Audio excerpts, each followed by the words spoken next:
Alright, so the first video on this new YouTube channel where I look at, sort of films that you don't really remember so well that sort of got not a great reaction the first time round. I'm sort of going back to them. They tend to be sort of like moderate budget ones. The first one that I'm going to be doing is called The Lady of the Lake. It was released in about 1947, 1946.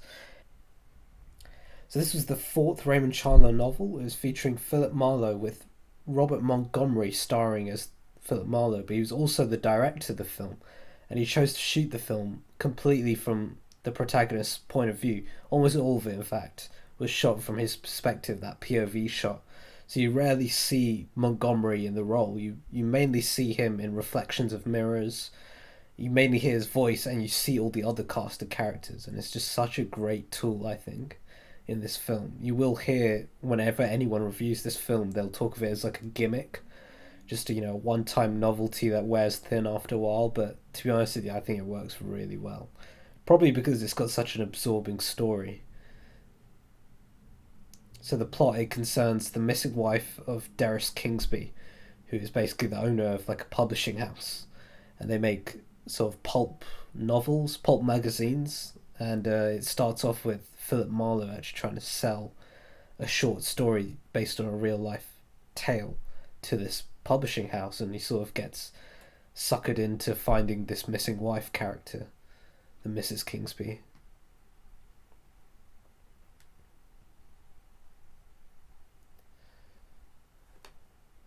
So yeah, let's just get into it. Basically, aside from the wraparound monologue where you've got Marlowe pretty much sitting at his desk in an office, and he sort of tells you he's got this story about what happened last Christmas involving the lady in the lake or something like that, and it's quite nice. It's the only time you really see Marlowe face on, talking to the talking to the screen, talking to us, and it's sort of is good because you want to get a feel for the character, because a lot of the story is told from his perspective. It's shot from his perspective, so we rarely see him. We mainly hear his voice, and that's so it's really useful to have this beginning bit at the start. So this sort of idea is sort of captured in the marketing of the film. It was like in the I found an advertising poster where it sold the film as an interactive experience, where it says it's starring you and Robert Montgomery, and you will solve a mystery together. So there's like an active participation to it when it came out. That you're gonna have to figure out who's lying, who's telling the truth. A bit like Cluedo or something. You're looking at the cast of characters. You're wondering who's telling the truth, who's the one who's actually behind all this. And the effect of it is you're really put in Marlowe's shoes. Because there's times where he gets attacked, where he wakes up in funny places, and he sort of the camera holds as he looks at some characters, and he's sort of you're sort of in his head, almost like wondering the same things he is, and it's just such an effective tool, I find.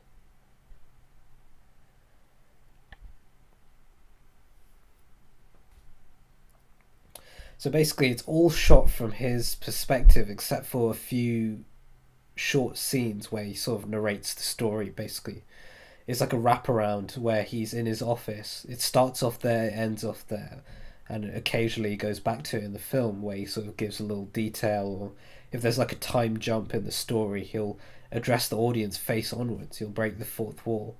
And it's the only time we really see him actually see his face and talking, and it's like the whole film is mainly told from his perspective, so we only hear his voice and occasionally see him in the mirror or something like that.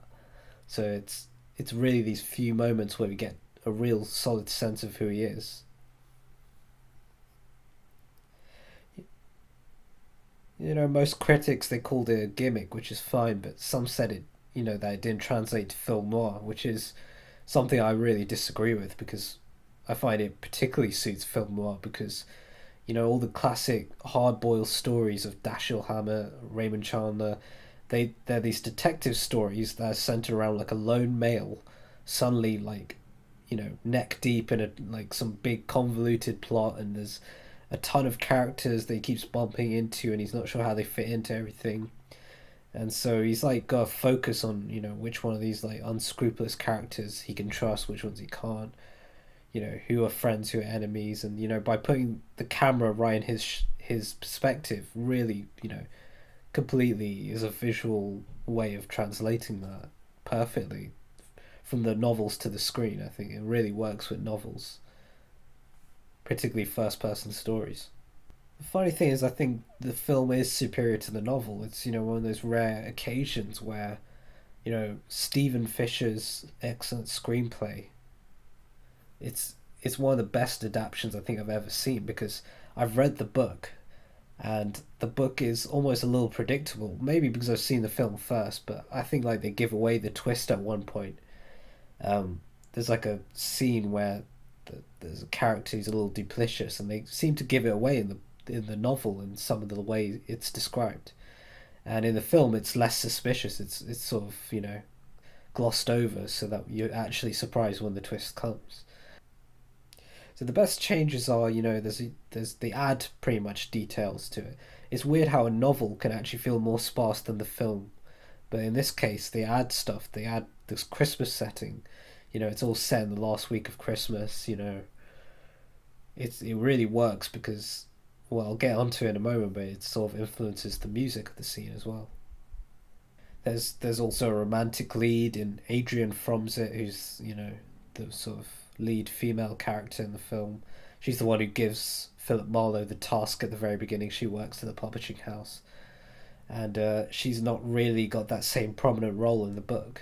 And so there's this whole romantic storyline that actually, sometimes these romantic storylines, they're just schmaltzy and they don't work, but this one feels very real, very honest, and it's not perfect, and so it's quite nice. She doesn't play the typical starlet role.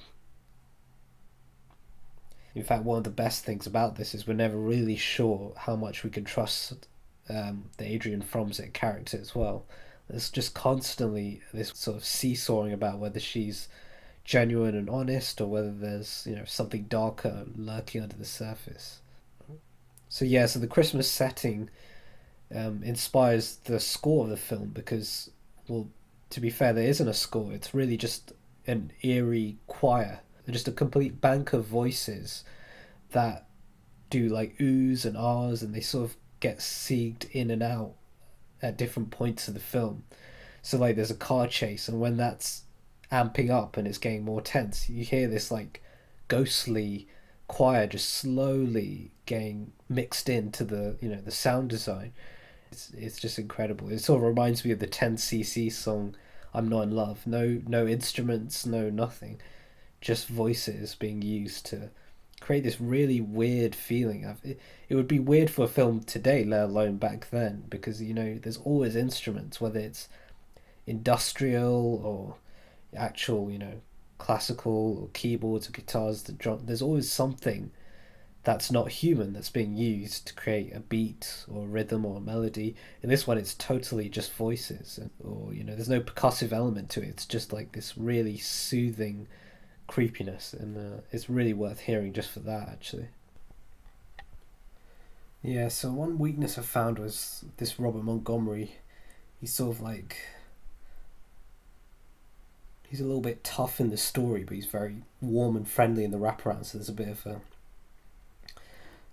sort of inconsistency there. I found it a bit confusing whether he was that friendly or not, but I don't know, he sort of probably fits, when he's in the narrative, he definitely fits the Raymond Chandler character, who was very sarcastic and sardonic and just very hard-nosed.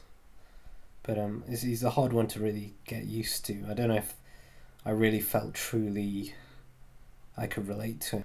Okay, so ultimately I feel the film works. The concept is, I just feel it works in this story. It's not like a gimmick where it's sort of sold on something. I think it actually works with this particular story, and I'd say it's definitely one worth watching. To me, it's probably the most underrated film noir from the whole classic film noir period, because it's just so not so unknown in comparison to, say, The Big Sleep, or Farewell My Lovely, that was made a bit later. This is the real deal. I think this is the best Raymond Chandler adaptation by far, and so worth watching.